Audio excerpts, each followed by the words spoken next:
Response to my video yesterday. Really happy to see some constructive responses as to where we go from here.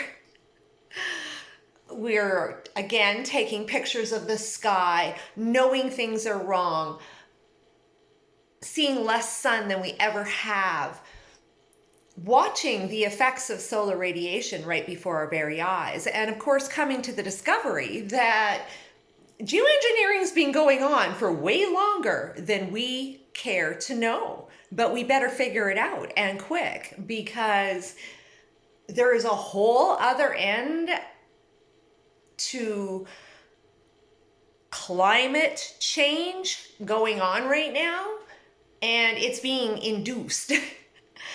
And it's being induced by geoengineering, and we know it. We're watching it right before our very eyes. So we get to a point where, that was cute. We get to a point where we go, hey, where do we go from here? Well, got some great responses. And I guess last night we started looking through, and I did, really looking into the legislation that currently exists out there. We know Rhode Island has legislation on the table that is pending more study, but it has been there since 2017.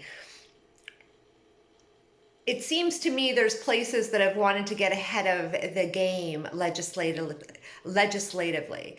And I'm not sure where Rhode Island would fit in all that because I'm not an American, but I will look into that. But interesting to check into that.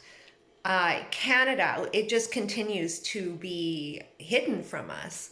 I know that the ex-premier of BC, Bill Vander Zalm, apparently from prompting from his wife about chemtrails, he was watching, and he consequently did a lot. He did a provincial inquiry and apparently a Canadian government inquiry, access to information, and got a report back with a bunch of it redacted.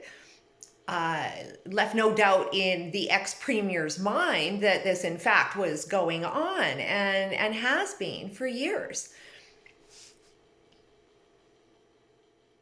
The credible people, the ones that we think are taking care of us, clearly are not paying attention.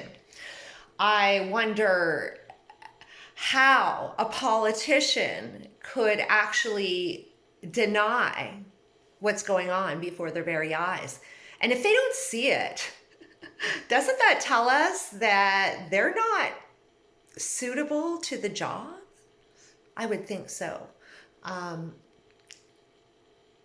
When did we stop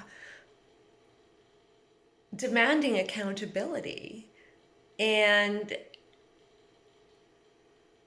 the authorities to know what is going on? That's their job. We're clearly not being protected.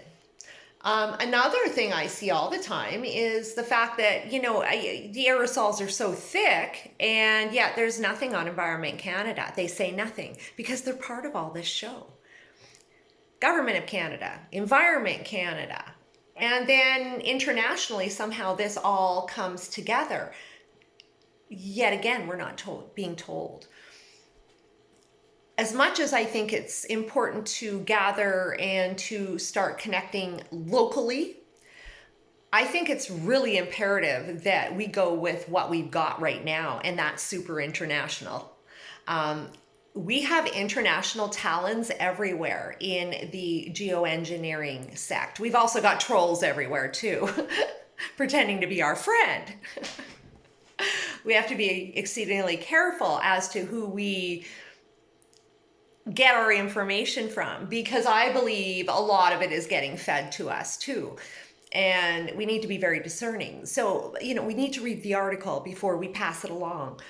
I've caught others. If you see it, just message them privately and say, hey, you know what? Because that's appreciated. Instead of, when I see somebody digging at me for something like that, the first thing I think is, you're looking for something. You're looking for anything. So we need to be cognitive about what we're sharing. Again, who we're getting our information from and qualifying that information. I think we need to go with the international nature of where we're at right now, and the fact that, I'm in Canada, you're in the US, you're in the UK, you're in Spain. I'm making connections way over the pond right now, more so than actually in Canada, I have to tell you, with more Americans and Europeans. Australia is really popping up here now for me as well, so that's interesting.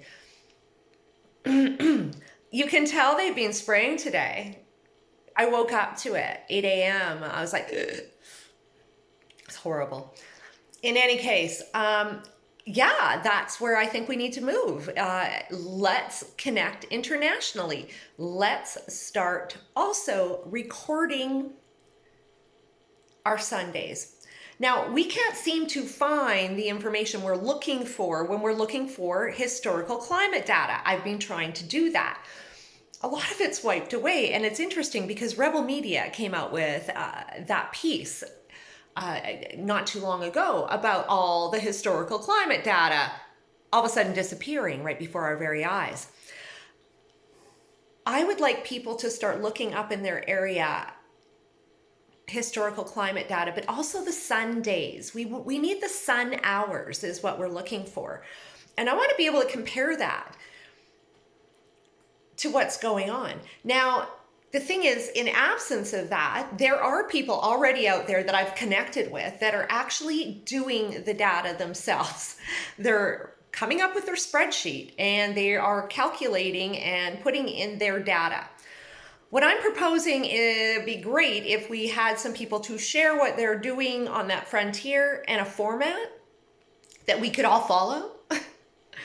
That way, later on, we can collate the information and use that.